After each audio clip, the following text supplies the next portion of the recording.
Elba, the ships carry a man the world believed was finished, a fallen emperor, now treated as an exile.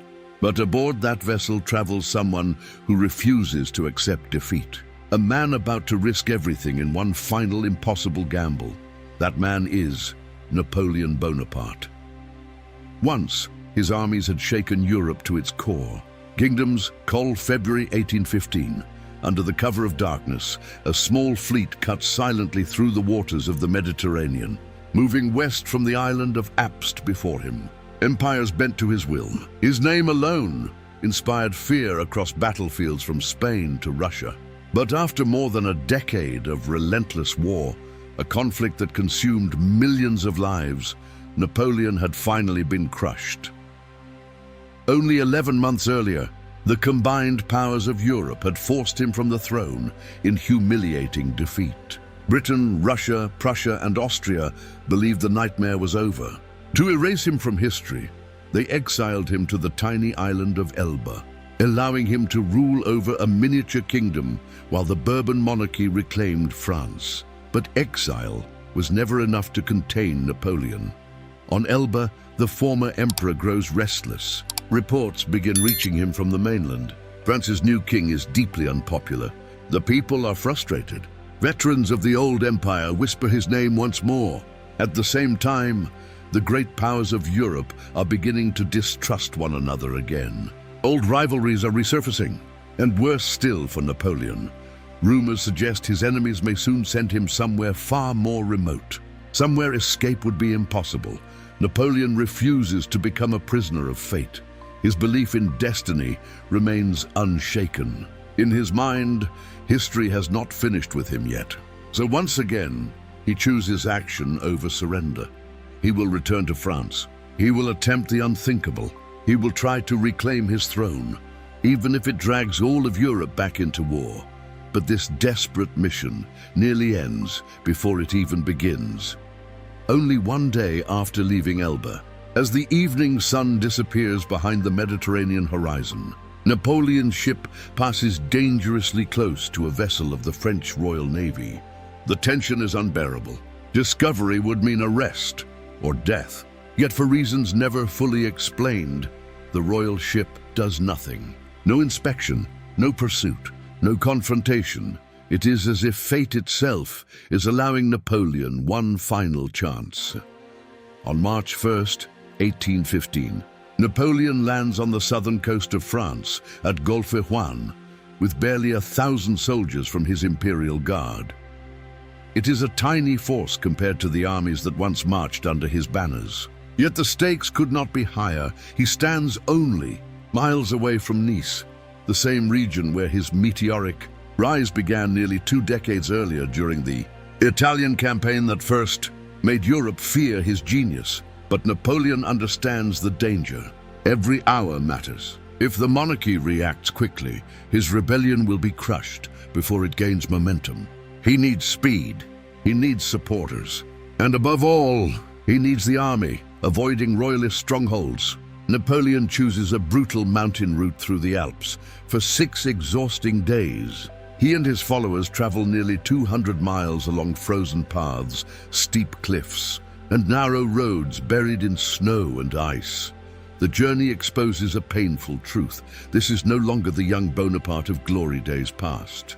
Napoleon is now 45 years old, worn down by endless campaigns and years of pressure. Often he must continue on foot. Sometimes he stumbles from exhaustion and requires assistance. The contrast between the energetic conqueror of 1800 and the aging emperor before them is impossible to ignore. Yet, as he pushes northward, something remarkable begins to happen. In town after town, hostility turns into curiosity, and curiosity transforms into admiration. At Sisteron, local officials welcome him. At Gap, crowds cheer openly in the streets. The legend of Napoleon is awakening again. Then comes the moment that changes everything. On March 7th, near Grenoble, the road ahead is suddenly blocked by royal troops loyal to the king. Among them is the 5th Line Regiment, hardened veterans who once fought proudly beneath Napoleon's eagle banners. For a moment, The atmosphere becomes suffocating. Both sides stand frozen, staring at one another. Napoleon's grenadiers beg the soldiers to join them. Tension spreads through the ranks. One wrong move could ignite bloodshed. Then Napoleon steps forward alone. He opens his grey military coat, exposing his chest to the rifles aimed directly at him. And with absolute calm, he speaks, "Soldiers of the Fifth, if any among you wishes to kill his emperor, here I am." A royalist officer screams the order to fire, but no shots come. Instead, silence gives way to something far more powerful. Voices erupt across the regiment. "Vive l'Empereur! Long live the Emperor!" The soldiers abandon the king and rush toward Napoleon. In a single moment, the balance of power changes completely. Years later, Napoleon would remember that instant with chilling clarity. "Before Grenoble, I was an adventurer. In Grenoble, I became sovereign again."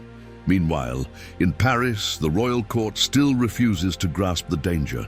King Louis XVIII and his ministers dismiss Napoleon as a reckless outlaw, leading a hopeless adventure. Surely France would never follow him again. But the men tasked with stopping Napoleon know exactly who they are dealing with. Among them are some of the empire's greatest former marshals, Soult, Oudinot, MacDonald and Ney, commanders who once gained wealth, glory and prestige, fighting at Napoleon's side before swearing loyalty to the Bourbons, and none appear more determined than Marshal Michel Ney. Napoleon himself once called him the bravest of the brave. Now Ney promises the king that he will capture his former master and bring him back. In an iron cage with 3,000 troops, Ney marches south to intercept Napoleon. But across France, the monarchy is already collapsing. In Lyon, massive celebrations erupt in Napoleon's favor. Entire regiments defect to him without resistance. Royal authority is evaporating almost overnight. Even within Ney's own army, doubts begin spreading rapidly. Soldiers whisper about civil war. Many refuse to fight the man they once worshipped. Then Napoleon sends Ney a personal message. "I shall receive you," he writes, "as I did after the Battle of the Moskowa." The words strike deeply. Ney hesitates. His loyalty begins to crack. Finally, he makes his decision. "The Bourbon cause is lost forever," he declares to his troops. Only Emperor Napoleon has the right to rule France. Cheers explode among the soldiers. Ney turns his army around and marches toward Paris at Napoleon's side. For King Louis XVIII, it is the final blow. On March 20th, the king flees the Tuileries Palace in panic, escaping toward the Netherlands as Napoleon approaches the capital. That same evening, Napoleon enters Paris in triumph. Crowds gather.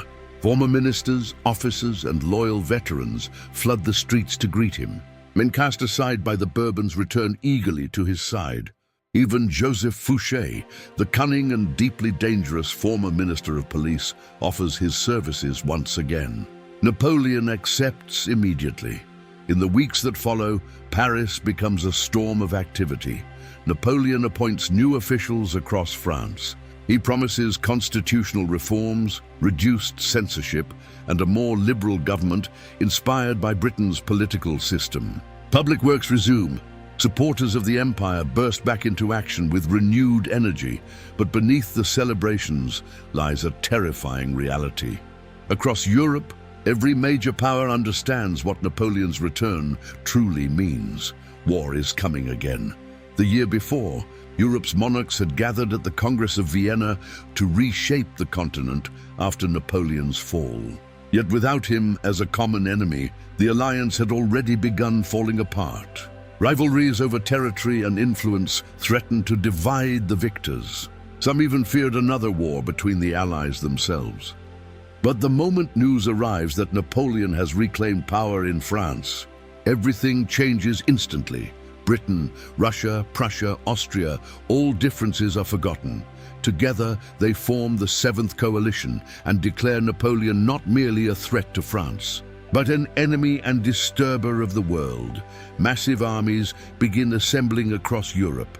Prince Schwarzenberg commands the Austrian army of the Upper Rhine. Field Marshal Blücher leads the Prussian army of the Lower Rhine.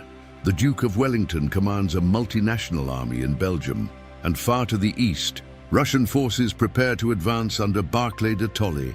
On paper, the coalition can eventually raise nearly 1 million soldiers. Napoleon has barely 200,000. Yes, veterans are returning to the colors. But France is exhausted after years of war. Conscription is hated. Money is running out. Parts of the country are already rebelling against him. Royalist uprisings in the south force Napoleon to divert precious troops away from the coming campaign, and Napoleon himself is no longer the unstoppable force he once appeared to be. Though still capable of terrifying bursts of energy, age and exhaustion are beginning to show. His ministers notice the fatigue. After long hours of work, he now experiences moments of weakness that never existed during his younger years. Yet, despite everything, Napoleon believes victory is still possible. He knows the coalition armies need time to fully mobilize. If he strikes first, fast and decisively, he may shatter their plans before they are ready. One brilliant campaign could divide the alliance and force Europe back to the negotiating table. So Napoleon prepares a lightning offensive into Belgium, targeting the nearest coalition armies, Blucher's Prussians and Wellington's Anglo-Allied forces. The final campaign is about to begin. But even before the first major battle, warning signs appear everywhere. Napoleon's army suffers from shortages, poor organization, weak discipline, and a catastrophic lack of experienced commanders. Many of his greatest marshals are dead, retired, politically neutral, or loyal to the Bourbons. Others are absent entirely, most painfully, his legendary chief of staff. Marshal Berthier, the man who had transformed Napoleon's ideas into flawless military orders for 2 decades, is gone. Napoleon feels the betrayal deeply. Without Berthier, confusion spreads through headquarters, orders become delayed, troops are misplaced. Coordination begins to fail, and then, on the eve of the campaign, ominous delays disrupt Napoleon's carefully planned offensive. Time, the one advantage he desperately needs, starts slipping away. Still, Napoleon presses forward. At 2 a.m. on June 15, 1815, French drums echo through the darkness. Soldiers rise. Columns begin moving toward the Belgian frontier. As dawn breaks over Europe, the first French battalions cross into enemy territory near Charleroi. Messengers race toward Wellington and Blucher with urgent news. Napoleon Bonaparte has returned to war, and the campaign that will decide the fate of Europe has begun.